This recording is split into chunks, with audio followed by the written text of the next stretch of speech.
How do real estate agents actually find off-market listings? With the shortage of inventory out there, one of the few ways that we can get our clients into homes right now is by finding them before they actually hit the market. Now, I often run into people that don't really understand why a seller wouldn't want to professionally market their home on the MLS, professionally advertise for it, get it in front of as many potential buyers as possible, driving that purchase price point up and making sure they're walking away with the highest possible profit. And the fact is, people have other motivations other than getting the highest dollar amount for their homes. Some people just don't feel like they can get their home market ready. Maybe they just don't want droves of people pouring through open houses, having to prep the property every weekend. And this happens more frequently in luxury real estate, where people are looking for a little bit more privacy, a little bit more discretion. And as long as they're still getting a fair price for their home, especially in the luxury market, people are a little bit more data driven. They're not necessarily as emotionally driven about the purchase price of their property. As long as they know they're getting a fair price and can actually take care of this in a more discreet way, they're going to be more likely to list their homes off market.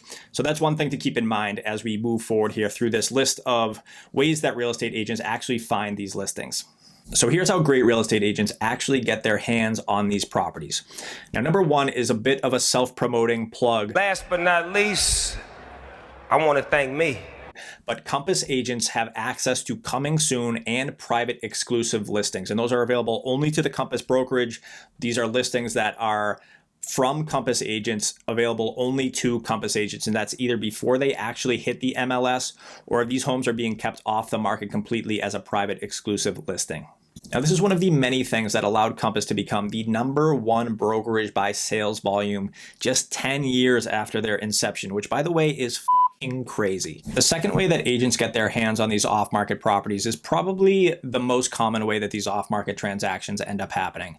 And that's by the agents leveraging their professional agent networks. So they're going into the local office, they're going to those market update meetings, they're constantly talking about what's coming up, they're constantly exchanging ideas about their experiences with clients or other agents' experiences with their clients, challenges, how they've overcome those challenges. It often just turns into a conversation about things they have coming up. And that can be agents in their local office or even agents at other brokerages they're talking to. They're developing these relationships with people who are other high-producing local agents.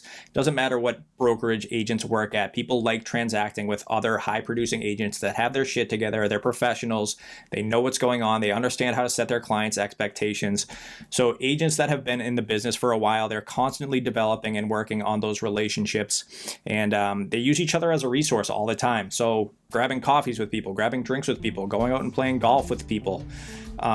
It's a great way to navigate the market, constantly be in front of people, and constantly deliver for clients. And no, these agents aren't going out and playing an entire round of golf just for the sole purpose of getting an off-market property on their radar. This is just something that happens as a byproduct of developing relationships with other great high-producing agents in the local market. And these agents can also just simply pick up the phone and call other high-producing agents. Hello! No! I'm on a boat in Holland! Number 3 is through active direct outreach. So the agents calling up homeowners that are occupying properties that seem to meet the needs of their buyer clients and letting those homeowners know that they have a qualified and motivated buyer who is ready to submit a fair offer on their home. Number 4 is calling expired listings. Sometimes sellers decide not to keep their property on the market for any number of reasons. Sometimes a personal issue comes up and they have to take their property off the market for a while until that gets resolved. Sometimes they just overprice the property and aren't willing to admit it. Sometimes the agent didn't do a great job marketing the property and they're going to choose to relist with another agent in a few weeks. And sometimes, maybe the interest rates didn't come down like they were expected to, and they want to see more buyers out there in the market at these open houses. And they want to temporarily pull their property off the market until, maybe springtime or something like that. So whatever the reason may be, sellers choose to pull their properties off the market sometimes, but they're not necessarily closed off to selling completely. So agents can find success in actually dialing up those expired listings and saying, hey, I have a buyer that's looking for exactly what you were trying to sell a few months ago. Are you still open to selling that property? So agents can call those sellers up directly, or they can even reach out to the agents that had previously listed the property. And, if they're trying to keep in good graces with agents and say, hey, what was going on with this property? Why did it get pulled off the market? Is it something that is worth reaching out to the seller directly for, or should I expect you to personally, professionally relist the property in a couple of weeks? What's going on with the property? So calling those listings, calling the sellers or calling the previous agent is a great way to kind of get your foot in the door early before that property comes back online. Number 5 is the agent's sphere of influence. Now, this is just their personal networks, people that they're constantly interacting with. They're hanging out with them on the weekends, their friends, their family, their friends of friends, their friends of family. They are, out there constantly interacting with people. You never know what can happen. Real estate comes up all the time in conversations. I'm sure you know that. It's pretty amazing what can happen if you just ask somebody where they're living and what their plans for the future are. So you never know what can unfold there. So the agent's sphere of influence can be a great way to get their hands on off-market properties too. Number 6 is through the agent's relationships with their past clients. Now, great real estate agents are going to keep in touch with their clients and constantly and continuously deliver value for them, whether it's recommending contractors, dropping off little gifts around the holidays, just checking in to see what their summer plans are, and just constantly being there as a resource for those people. And a lot of the times, people decide to work with someone that they just like. So it's really not uncommon to see those relationships turn into great friendships over time. So when they're constantly keeping in touch with their past clients, they're often going to have a pretty good idea of when they're making their next move. So this actually just happened to me recently where I had not a very warm lead, but a cold lead, someone that was living in a beautiful home, and I was hoping to get the listing at some point. And the agent that sold her the property like 20 years ago or something had some buyers who were coming in from out of state, called her up and said, "Hey, are you willing to maybe part with this home in the next 6 months or a year? These people are looking for a home in this area and you have the perfect home for what they're looking for." And she sold it off market to them.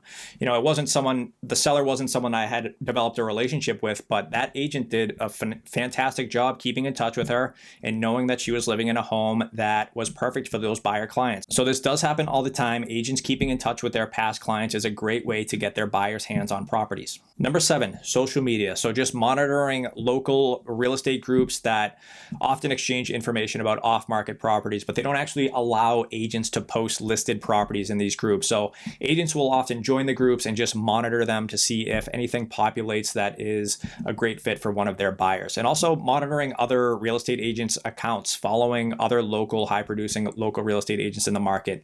Most agents at this point understand that social media is a huge way to promote their clients' properties and get as many eyes on those properties as possible. So sometimes you see off-market listings pop up on social media, and another great way to get your hands on them. Number 8 is looking for sale by owner listings. So these can be posted on sites like Zillow and even Craigslist, but they are not listed on the MLS, so they're not available to people that are looking for homes through real estate brokerages and buyers agents. But they are still out there on websites like Zillow. So they are still available. The agent just has to verify that they're legitimate listings because there's a lot of scammers on those sites as well. So after verifying the property, they can put it in front of their clients. And it is a good way to get their clients into an off-market property as long as they know that, most agents that have experiences with sale by owner listings know that they are dealing with homeowners directly, and it usually turns into a complete shit show because they don't have their expectations set clearly. They don't really know what to expect. They often see it as a me versus you transaction. And on top of that, they hate real estate agents, and that's why they chose not to go with one to begin with. So it can be a very interesting kind of a roller coaster ride of a transaction, and I've definitely had those experiences, but it can be a good way to get buyers into properties that aren't listed on the MLS. Number 9 is through monitoring the somewhat more depressing public records. So monitoring pre-foreclosures, divorces, bankruptcy filings, even obituaries. And I know what you're thinking. This is really dark, really depressing, devious, opportunistic, and these agents are taking advantage of people in their darkest times. And depending on how it's handled, you might be exactly right. But I do find it admirable when agents reach out to these people and try to connect them with a resource that is going to help them get out of the situation that they're in without actually selling their home. But at the end of the day, if it comes down to these people have to sell their property in order to be put in a better position and move on with their lives, I don't think there's much harm in these agents reaching out to see if they can help them do that, especially if they do it the right way. I mean, there's a right way and a wrong way to go about this. And if at the end of the day, it's going to help them be put in a better position, then I think it's great that these agents are trying to help out the homeowners or the people that are inheriting these properties, and also help out their buyer clients at the same time by potentially getting their hands on an off-market property. So regardless of how you feel about it, this is one way that real estate agents out there are getting their hands on off-market properties. So how can you find off-market properties? Well, some of the things that I just mentioned, you can do yourself. You can jump on Zillow and look for sale by owners. You can scour social media. You can scour Craigslist. Find these listings that are listed off the market by the homeowners directly. You can also call these homeowners up. You can door knock. Here's what not to do. Do not go out to the local market. Don't call up local agents. Don't go into every open house you see and ask agents to keep their eyes open for off-market properties for you. This is something that I see all the time, and I kind of roll my eyes at it at this point, but I do see it at almost every open house that I go into. But at this point, it should be pretty clear that finding these properties is not a very passive process, and it's actually more likely to be incredibly intensive. So if you don't want to spend the time and energy looking for these off-market properties yourself, focus on finding an agent that has a process for generating off-market leads for you. And by the way, guys, gone are those days where you just give your realtor buddy your bedroom, bathroom count, and price point and have them set up a brainless IDX search for you. Anyone can do that. Any brain dead idiot can do that. And those agents who are just doing that to find properties for their clients are not going to be in the market this time next year. The legitimately great buyer's agents out there, who, by the way, have always been in the market, even if they've been outnumbered by these buyer's agents who don't really have their shit together, these agents are still going to continue to have full, comprehensive, sit-down buyer's consultations with their clients, listen intently to everything their buyers need, and then give an entire overview of how they handle their process of working with buyers. So you can expect that to happen a lot more frequently, and they want to make sure that the partnership is going to work for both parties and that expectations are going to get met. You should also expect to sign an exclusive buyer representation agreement with those agents, and also have your proof of funds or your pre-approval letter ready to roll. The second you have those documents in order, and the second you give that signature to the buyer's agent that you want to work with, that gives them the green light to start actively digging into their networks, putting the word out about the properties that you are looking for, and get your hands on an off-market property. And guys, this is going to vary a little bit from agent to agent and market to market, but I wouldn't be super surprised if their commission structure was set up so that if they put you in an off-market property, their commission gets bumped up a little bit higher.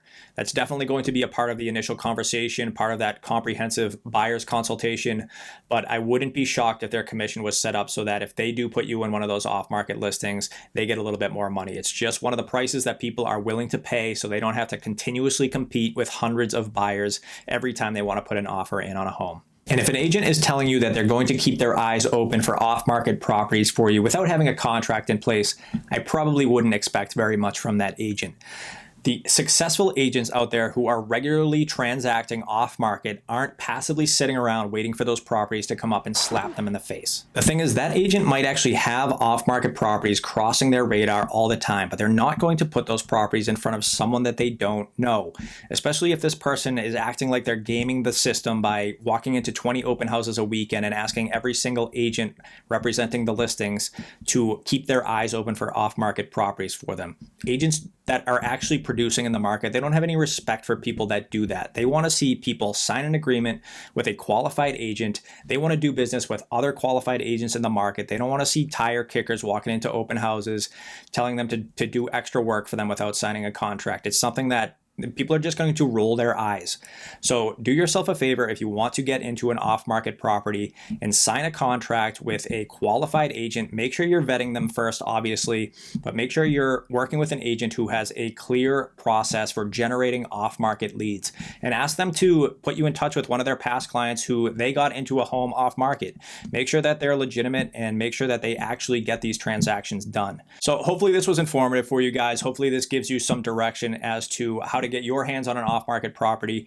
And if you're looking for a property in the Boston area, please feel free to reach out, give me a call. I'm happy to discuss how I work with people and talk about exactly what it is you're looking for.